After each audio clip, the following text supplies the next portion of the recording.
برادران اسلام، چاند کی شہادت ایک اہم دینی فریضہ ہے۔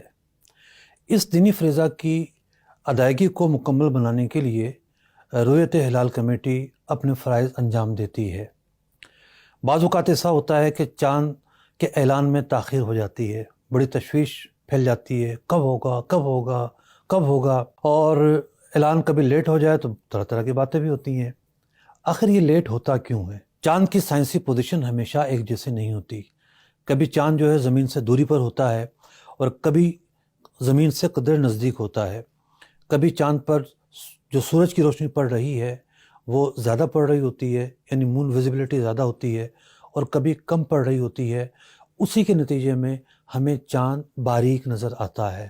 اسی طریقے سے چاند جو ہے افق پر جو موجود ہے اس کو کتنی دیر ہوئی ہے مغرب کے بعد، کبھی کم منٹ ہوتے ہیں اور کبھی زیادہ منٹ ہوتے ہیں۔ یعنی جب سورج غروب ہوا ہے اس کے بعد چاند افق پر کب تک رہے گا، ایک وقت تک رہتا ہے اور پھر غروب ہو جاتا ہے۔ کہ چاند کی سائنسی پوزیشن ایک جیسے نہیں ہوتی۔ ابھی پچھلے مہینے جب رمضان المبارک کا چاند نظر آیا تو اس کی پوزیشن بڑی ہی اعلیٰ تھی، مون ویزیبلٹی بہت زیادہ تھی، اور اس کا افق پر رہنے کا جو ٹائم ہے وہ بہت اچھا تھا۔ چاند جو ہے وہ تقریباً 28 گھنٹے کا ہو چکا تھا۔ تو ہم نے دیکھا کہ رؤیت عامہ ہوئی، شہادت کی ضرورت ہی نہیں پڑی۔ ہر ایک کو چاند نظر آ رہا ہے، ہزاروں لاکھوں لوگوں نے، کروڑوں لوگوں نے چاند کو اپنی آنکھ سے دیکھا۔ لیکن بعض مہینے ایسے ہوتے ہیں کہ اس میں چاند کچھ مشکل ہوتا ہے۔ پاکستان کے بعض ایریا میں نظر آنے کا امکان ہوتا ہے سائنسی طور پر، اور بعض میں تو امکان بھی نہیں ہوتا۔ مثال کے طور پر اس مرتبہ جو عید کا چاند ہے، اب عید کا جو چاند ہے اس کو جو ہمارے شمالی علاقے ہیں یا جو اوپر کے علاقے ہیں ان میں کم وقت مل رہا ہے افق پر رہنے کے اعتبار سے۔ مثال کے طور پر 7:09 پر یا 8 پر سیالکوٹ میں جو ہے وہ چاند غروب ہو جائے گا، مطلب سورج غروب ہوگا پہلے، سورج غروب ہونے کے بعد چاند افق پر رہے گا، اور 7:08 یا 9 پر چاند بھی غروب ہو جائے گا۔ لیکن اس کے برخلاف جیوانی ہے یا نوکنڈی ہے، یہاں پر جو ہے وہ چاند 7:52 یا 54 تک جو ہے وہ افق پر رہے گا۔ اب آپ یہ سمجھیے کہ سورج غروب ہو چکا ہے ایک علاقے میں، اور ایک علاقے میں سورج غروب ہی نہیں ہوا ہے۔ چاند غروب ہو چکا ہے، 40 منٹ گزر چکے ہیں، دوسرے علاقے میں چاند غروب بھی نہیں ہوا۔ تو بعض شہر اس مرتبہ ایسے ہیں کہ جہاں چاند 10 ڈگری کا ہے، یہ جو بلوچستان کے ایریا ہے، ساحلی ایریا، جیوانی ہو گئی، نوکنڈی ہو گئی۔ اسی طریقے سے کراچی میں بھی 9.5-10 ڈگری کا چاند بن رہا ہے، لیکن کراچی کا جو موسم ہے اس میں چونکہ گرد و غبار زیادہ ہوتے ہیں، باقی جو ایریاز ہیں وہ قدرے صاف ہیں۔ اب مثال کے طور پر 9:54 تو آخری وقت ہے جہاں کمیٹی انتظار کرتی ہے کہ یہاں سے گواہیاں آ جائیں۔ اب گواہی آئی ہے، اب یہ تھوڑی کہ ہم کہیں گے ہاں بھی آ جاؤ، کیا نام ہے آپ کا، ہم نے گواہی لے لی ہے۔ گواہی ایک اہم شرعی فریضہ ہے۔ کروڑوں مسلمانوں کی عبادت کا تعلق اس سے بنتا ہے، اس لیے اس کو کھنگالا جاتا ہے، پرکھا جاتا ہے، مقامی علماء سے رابطہ کیا جاتا ہے کہ بھئی یہ بندہ ہے، ہم آپ کے پاس بھیج رہے ہیں، آپ اس کا کردار چیک کریں، اس کو کوئی شہرت کی طرف تو نہیں ہے، مشہور ہونے کے لیے ایسا کر رہا ہو، اس کے عادات و اطوار کیسی ہیں، یہ شخص کیسا ہے۔ یہ بات ہو رہی ہے اس وقت کہ جب رؤیت عامہ نہ ہو، بس چند افراد کو چاند نظر آیا ہو یا جمع غفیر کو نظر آیا ہو، تب بھی ان کی گواہی لینے کا ایک عمل تو ہوتا ہے۔ مقامی علماء سے ہم رابطہ کرتے ہیں، مقامی علماء جو ہے بعض اوقاتوں کو ڈھونڈنے میں وقت لگ جاتا ہے، ہمیں تو نہیں پتہ کہ کہاں سے گواہی آئے گی، کہ ہم پورے ملک کے اندر سیٹ اپ ڈال کر رکھیں، اگرچہ کہ رابطے ہوتے ہیں لیکن پھر بھی تھوڑا سا ٹائم لگ جاتا ہے۔ اور پھر اس ٹائم لگنے کا جو اصل پروسیس ہے وہ گواہی کی پڑتال ہے۔ دنیا میں کہیں بھی ایسا نہیں ہوتا کہ گواہ آیا، اس نے جو کہا وہ مان لیا گیا۔ آج اخبار میں خبر لگی ہوئی تھی، یعنی آج جب میں یہ کلپ ریکارڈ کروا رہا ہوں 28واں روزہ تھا، 29واں لگ چکا ہے، یعنی 29ویں رات لگ چکی ہے۔ لیبیا کی خبر میں نے پڑھی کہ وہاں 28 دن کا رمضان ہو رہا ہے۔ 28 دن کا کیوں ہو رہا ہے؟ جب رمضان شروع ہونے لگا تو وہاں کے لوگوں نے جو گواہوں نے بولا وہ مان لیا۔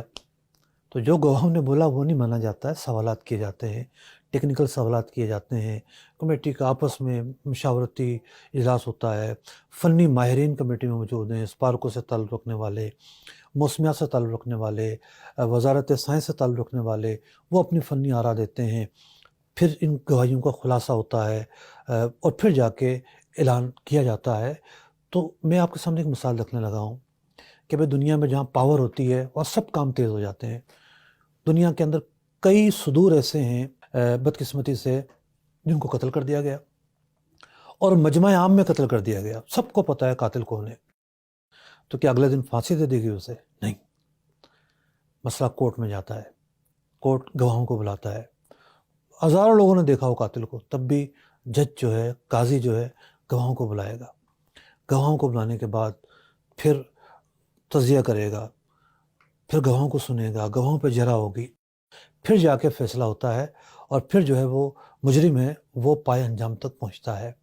تو گواہی لینے کا جو عمل ہے اس کے اندر ایک پورا پروسیس ہوتا ہے۔ اچھا، بعض لوگ کہتے ہیں جی جیسا کہ رمضان کا چاند تھا، اتنا واضح چاند کمیٹی کے بیٹھنے کی ضرورت کیا ہے؟ ضرورت یہ ہے کہ شرعی تقاضا ہے کہ قضا کرنی ہے، ایک جوڈیشل آرڈر یعنی حکم قضا اس کا ہونا ضروری ہے۔ یہی وجہ ہے کہ گزٹ بک پر تاریخ نوٹ ہوتی ہے اور پھر جاری کی جاتی ہے۔ کتنے سے جو ہے نا وہ شہر ہوں گے جہاں بادل ہوں گے، رؤیت عامہ، اور شہروں میں تو ہی ہوگی، ان شہروں میں نہیں ہوئی ہوگی۔ تو یوں قضا لینے کا عمل ہے۔ کمیٹی جو ہے ایسا نہیں کہ خود چاند دیکھتی ہے ہر موقع پر، اس کا بنیادی کام ہے گواہیوں کو حصول، گواہوں پر جرح اور ان کو قبول کرنا یا ان کو رد کرنا۔ یہ ایک پروسیس ہے۔ ہماری کوشش ہوتی ہے، ہم جو ہے پہلے سے ہی بہت ساری چیزیں کر رہے ہوتے ہیں کہ بھئی اعلان تاخیر سے نہ ہو، تاخیر سے نہ ہو، لیکن پھر بھی گواہی کے ملنے میں بعض اوقات ایسے حالات ہو جاتے ہیں۔ تو یہ چونکہ ایک مذہبی فریضہ ہے، گواہی کو پرکھنا ایک اہم چیز ہے۔ کہا گیا کہ الاسناد من الدین، کہ جو سند ہے وہ دین کا ایک اہم پلر ہے۔ یہ نہیں ہے کہ آپ نے بغیر کسی بنیاد کے کوئی چیز مان لی، کوئی چیز لے لی۔ تو ان چیزوں کی جو حساسیت ہے اس کا سمجھنا ضروری ہے، اور کوئی ضروری نہیں ہے کہ آپ انتظار کرتے رہیں۔ مثال کے طور پر 29 رمضان کو تراویح ہونی ہوتی ہے، کریں یا نہ کریں آپ تراویح کی ادائیگی کر لیں، بجائے اس کے کہ آپ انتظار کرتے رہیں۔ ٹھیک ہے، اگر چاند ہو جاتا ہے آپ کی جو تراویح ہے وہ نفل عبادت کہلائے گی اور نفل عبادت کا ثواب مل جائے گا۔ تو چونکہ کسی کے ہاتھ میں نہیں ہے کہ ایک بٹن دبائیں گے اور جناب فوراً چیز سامنے آ جائے گی، حالات و واقعات اور پس منظر وہ میں نے آپ کے سامنے بیان کرنے کی کوشش کی ہے۔ اللہ پاک ہم سب کو متحد رکھے۔ یہ جو تشویش کی فضا ہے یہ نہیں ہونی چاہیے، اعتماد ہونا چاہیے۔ آپ کا جو اعتماد ہے وہ ہمارے لیے حوصلے کا باعث ہوگا۔ اللہ پاک ہم سب کو رمضان مبارک کی برکت عطا فرمائے۔ رمضان مبارک کے اندر جو عبادات ہوئیں ان میں کمی بیشی ہوئی اسے معاف فرمائے۔ ہمارے ملک پاکستان کو استحکام نصیب فرمائے۔ ہمارے ملک کا نظم و نسق چلانے والا ہر وہ فرد، ہر وہ ادارہ، ہر وہ شعبہ جو اس ملک کی ترقی میں، اس ملک کے دفاع میں، اس ملک کو چلانے میں دن رات ایک کر رہا ہے، خلوص دل سے کام کر رہا ہے، اللہ پاک ان سب کو برکات عطا فرمائے، اور تمام عالم اسلام کو عید المبارک کی جو خوشیاں ہیں وہ ہمیں عطا ہوں، عید المبارک کی برکات عطا ہوں۔ آمین بجاہ نبی الامین صلی اللہ تعالیٰ علیہ وسلم۔